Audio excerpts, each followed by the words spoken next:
Bismillahirrahmanirrahim. Assalamualaikum warahmatullahi ta'ala wabarakatuh. Okey, baiklah, kita akan sambung lagi berkaitan dengan nusyuz. Okey, tugasan terakhir Ustazah minta kamu terjemahkan suwarun nusyuz. Apa makna suwarun nusyuz?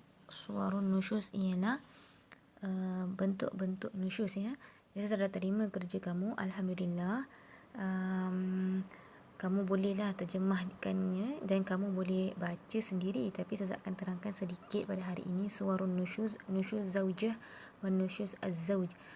Nusyuz az-zaujah ialah nusyuz seorang isteri. Macam mana kalau nusyuz? Macam mana kalau seorang isteri tu nusyuz? Yang pertama, عدم طاعة الزوجة لزوجها فيما يتعلق بحقوق الله. Tidak mentaati zaujah isteri lizaujiha kepada suaminya fima yata'allaq bihuquqillah, perkara yang berkaitan dengan hak-hak Allah ya. Itu yang pertama. Yang kedua, su'ul khulqi ma'az zauj, maksudnya berakhlak buruk terhadap suami. Isteri berakhlak buruk terhadap suami. Isteri memaki-maki suami, tak boleh ya.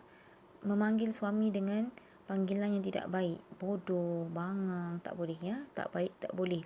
Yang ketiga, adamu tamkin az-zaujah nafsiha li zaujiha. Adamu tamkin zauj, maksudnya zaujah. Adamu tamkin az-zaujah, isteri enggan bersama dengan suaminya. Maksudnya isteri tidak menunaikan tanggungjawab daripada segi batin kepada suaminya tanpa sebab ataupun tanpa keunzuran, tanpa sebab-sebab yang boleh dimaafkan ya. Yang keempat, man'u zaujiha an dukhulil bait, maksudnya isteri telah menghalang suaminya daripada masuk ke rumah. Ada mutamkini zaujah nafsiha li zaujiha, menghalang isteri tak bagi suaminya masuk ke rumah.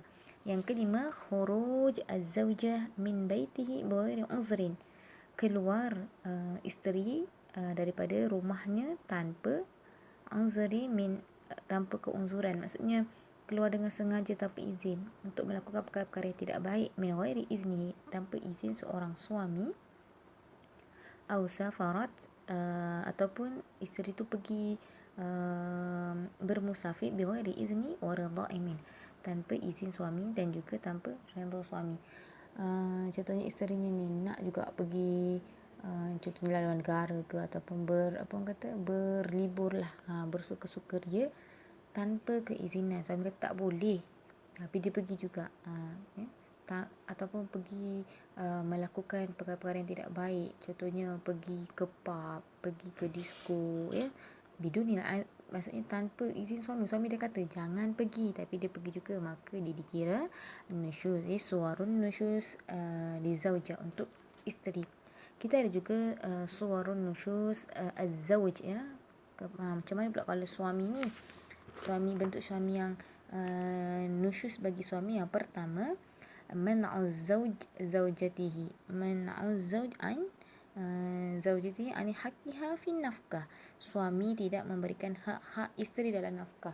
Maksudnya suami hanya mengahwini isteri tanpa memberi nafkah. Nafkah ni ada dua kan, nafkah zahir dan juga nafkah batin. Nafkah zahir daripada segi harta, pakaian, rumah, dibiarkan isteri dia jadi gelandangan ya, maksudnya tanpa usaha. Maksudnya dia bukannya tak usaha, tak boleh, tidak, dia tidak berusaha, hanya kahwin untuk bersukaria tapi tidak menunaikan nafkah, maka itu dikira suami yang nusyuz. Yang kedua, aglaz az-zawj an zawjatihi bil qaul aw fi', maksudnya aglaz tu maksudnya suami berkasar, menyakiti suami tu an zawjatihi, ke atas isterinya, bil qauli, dengan perkataan. Maksudnya dia aw fi'lin, contohnya dia memukul isterinya ya, biduni sebab syar'i, tanpa sebab syar'i, maksudnya tanpa sebab. Pukul dengan sebab membalas. Contohnya suami seorang panas baran, marah-marah, maksudnya marah tanpa hala tuju. Jadi dia mengasari isterinya dengan perkataan, dia panggil isteri dia dengan perkataan-perkataan yang tidak baik. Dia mengasari, dia memukul suami isterinya sehingga berdarah sehingga menyebabkan kecederaan kepada tubuh, itu biduni sebab syar'i, bukan dengan sebab untuk tujuan mendidik isterinya, tidak, tapi dengan sebab untuk hanya memuaskan nafsu je kerana marah contohnya, maka itu dikira nusyuz az-zawj, ya. Okey, jadi itu yang kamu dah translate kan pada minggu lepas, ya. Safha mi'ah wa sittah wa tis'un, mi'ah wa sittah wa tis'un, muka surat 196. Al-yawm, hari ini kita akan sambung lagi dengan yang terakhir, iaitu kita dah tengok, ya, kita dah tengok apa dia hukum nusyuz, ta'rifun nusyuz. Al-yawm kita akan tengok mu'alajatu an-nusyuz. Apa makna mu'alajah? Maksudnya cara kita nak menangani nusyuz, ya. Kamu kena tengok ni baik-baik. Dia ada 4 step, ya. Ada 4 cara. Kita akan tengok satu-satu. Okey, mu'alajatun nusyuz, safhah mi'ah wa sab'ah wa tis'un, mi'ah wa sab'ah wa tis'un. Dibaca surah kat sini, Allah berfirman dalam surah An-Nisa ayat 34 hingga 35. Kamu boleh baca dan kamu boleh baca terjemahannya dalam Al-Quran. Kita akan terus ke poin yang pertama. Yang pertama, kalau dalam proses merawat an-nusyuz ini, yang pertama ialah al-wa'zu. Apa makna al-wa'zu? Al-wa'zu ialah أن يغضها بكتاب الله أو أن يذكرها بما أوجب الله عليها. أن يعظها. ما معنى أن يعظها؟ أن يعظها بمعنى menasihatinya. أن يعظها بكتاب الله, menasihatinya dengan kitab Allah, dengan Al-Quran. Maksudnya datangkan kepada dia, baca ayat-ayat yang berkaitan dengan Al-Quran jika berlakunya perkara-perkara yang dinyatakan dalam bentuk-bentuk nusyuz tu, au yuzakkiruha ataupun mengingatkannya dengan bima aujaballahu alaiha, dengan apa yang telah Allah wajibkan ke atasnya, min husni suhbah, daripada segi pergaulan yang baik, au ayyuhazziruha ataupun memberi peringatan. Yuhadziruha ni maksudnya memberi peringatan ghadabullahi, atas kemurkaan Allah Subhanahu wa taala, wa uqubatihi, dan juga akibatnya. Maksudnya langkah yang pertama adalah menasihati. Menasihati daripada segi apa? Menasihati dengan contohnya kan dinyatakan dalam surah An-Nisa ini kan, apa kesan-kesan ataupun apa akibat daripada nusyuz ini, bagi tahu kat dia. Contohnya seorang isteri itu kepada suami, seorang suami kepada isteri, apa yang Allah ingatkan, dan juga ingatkan kepada dia juga, ingatkan kepada seorang isteri juga ghadabullah, maksudnya balasan Allah, apakah kemurkaan Allah apabila berlakunya nusyuz, dan uqubatihi, dan juga akibatnya. Itu yang pertama. Jadi yang kedua, al-hajru fil madja', maksudnya al-hajru fil madja' maksudnya pisahkan tempat tidur. Yaqsudu bil hajri ay yahjura firashaha alladhi yudaji'uha fih. Maksudnya, apa yang dimaksudkan dengan pisahkan tempat tidur ini, maksudnya ialah pisahkan adalah asingkan tempat tidur yang selalu digunakan bersama. Jadi suami isteri ni biasanya kalau dia dalam langkah yang kedua ialah pisahkan tempat tidur. Jangan tidur bersama, sebab tidur bersama mungkin akan mendatangkan lagi kemarahan. Jadi pisahkan tempat tidur. Jadi bila pisahkan tempat tidur, mereka ini akan berfikir dengan lebih teliti, dengan mungkin akan teringat balik apa kesilapan diri sendiri, dan akan membantulah dalam mengurangkan ketegangan dalam rumah tangga. Yang ketiga, ad-darbu ghairu mubarrih. Ad-darbu ghairu mubarrih maksudnya apa? Ayyudribaha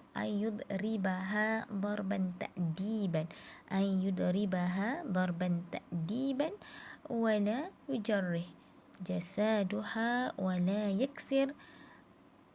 yukassira azmaha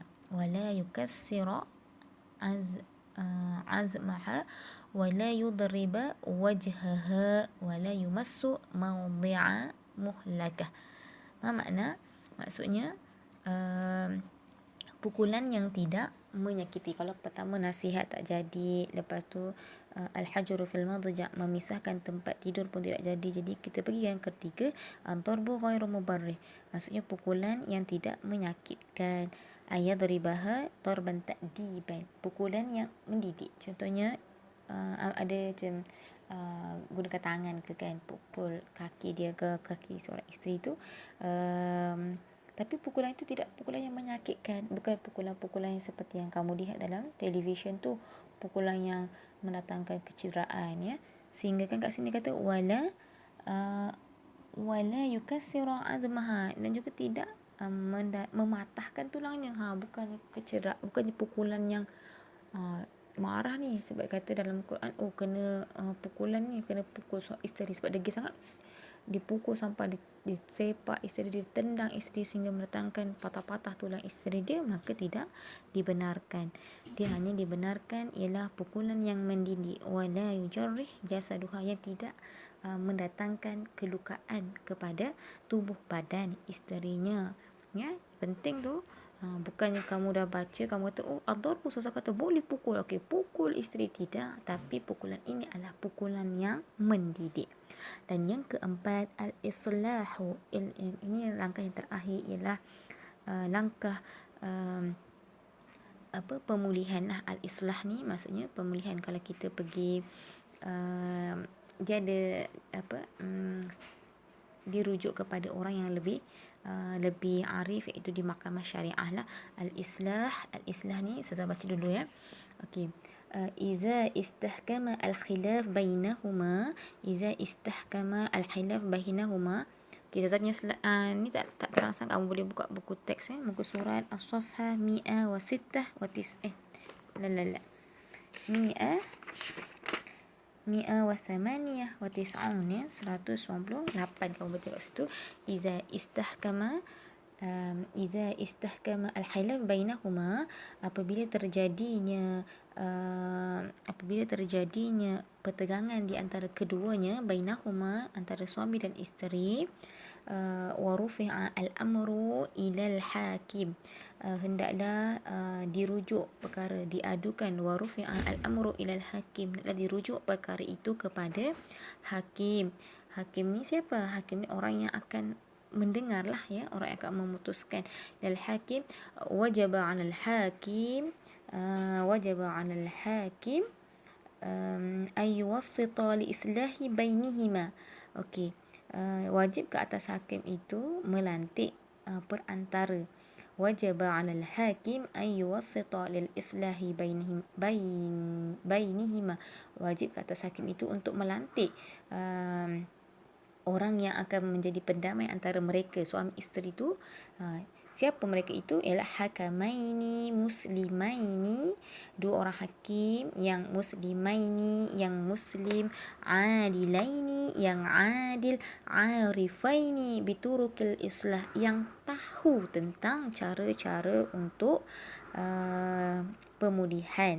Wa idza la yatawassalul hakamani ila ra'yi wahid, dan apabila tidak sampai, maksudnya bila yang pertama, proses pertama dah lantik, suami isteri ni akan melantik seorang wakil daripada isteri dan seorang juga dah wakil daripada suami untuk menjadi perantara di atas suami dan isteri ini.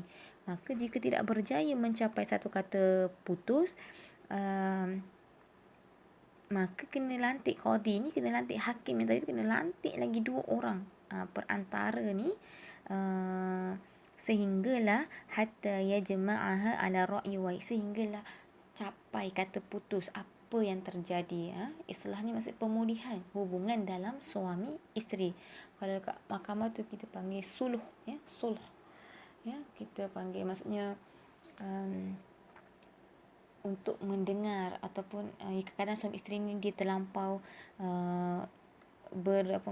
berselisihan faham, sehingga kan kalau cakap je salah, cakap je gaduh. Jadi mereka datang ke untuk islah ni, jadi dilantik wakil antara lelaki satu, perempuan satu, suami satu, isteri satu. Jadi mereka wakil ni akan berbincang dan akan sampaikan kepada suami isteri sehinggalah mencapai kata putus. Jadi kalau tak berjaya rundingan yang pertama, maka akan diadakan rundingan yang kedua ataupun akan diadakan sepakat yang kedua, sehinggalah mencapai satu kata sepakat. Apa kata sepakat tu? Adakah hubungan suami isteri itu adakah hubungan suami isteri itu harus diteruskan ataupun mereka memang tidak boleh lagi meneruskan ikatan perkahwinan itu, ya. Wayundabu ayyakuna ahadahuma, wayundab itu maksudnya apa? Dan disunatkan ayyakuna ahadahuma, salah seorang, min ahli zauj, ya, salah seorang itu daripada ahli, maksudnya disunatkan lah, dia bukan yang diwajibkan. Tapi yang macam saya kata tadi kan, dilantik seorang daripada wakil isteri dan seorang daripada wakil perempuan. Yundab ni maksudnya sunat, maksudnya seorang tu daripada ahli keluarga si suami dan seorang itu daripada ahli keluarga si isteri. Kerana apa? Kerana mereka inilah orang yang mengetahui apa yang terjadi kan, keluarga rapat, ya.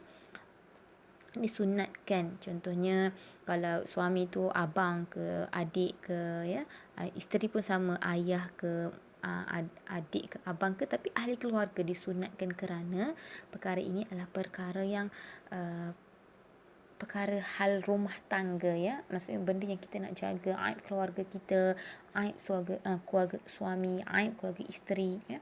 Jadi dalam proses ini, daripada proses pemulihan ini juga kita hendaklah menjaga aib suami dan juga menjaga aib isteri, ya. Sebab bila kita marah, bila kita ni, kita akan bercerita, kita akan cakap semua buruk baik, ya, sehingga kan mungkin kita terceritakan aib. Jadi itu disunatkan ahli keluarga kerana mereka ini lebih memahami pasangan suami dan isteri tersebut, ya.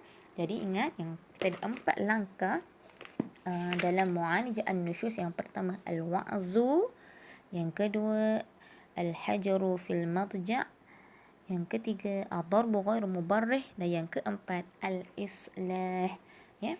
Itu adalah cara ataupun mu'alajah an-nusyuz. Fahimtum? Tayyib. Itulah pada hari ini, ya, kita dah habis tajuk nusyuz. Okey, untuk hari ini tugasan kamu ialah safhah 199 at-taqyim, ya. 199. Saya nak kamu buat latihan tu 1 2 3. Sekejap. Macam lain pula dengan buku teks. Lain pula dengan buku teks. Sekejap. Al-Ansyitah. Okey, saya nak kamu buat yang dalam buku teksnya, ya. Buku teks kamu rujuk 199 at-taqyim yang tu. Saya nak kamu buat. Boleh? Kalau ada persoalan, saya akan snap sebab gambar dia lain pula dengan yang kat sini. Kat sini macam 166. Oh, patutlah yang kat sini soal lain. 166, 167. Jadi yang ni tersalah snap ni. Jadi lepas kamu dah dengar rakaman ini, kamu buat at-taqyim di safhah 199. Buat daripada nombor 1, 2, 3, 4, 5, 6. 6, dah siap, boleh snap dan hantar kepada ustazah. Tayyib, itu saja pada hari ini. Syukran ala husni istima'ikum. Terima kasih atas perhatian kamu dan terima kasih kerana mendengar. Wabillahi taufiq wal hidayah. Assalamualaikum warahmatullahi taala wabarakatuh.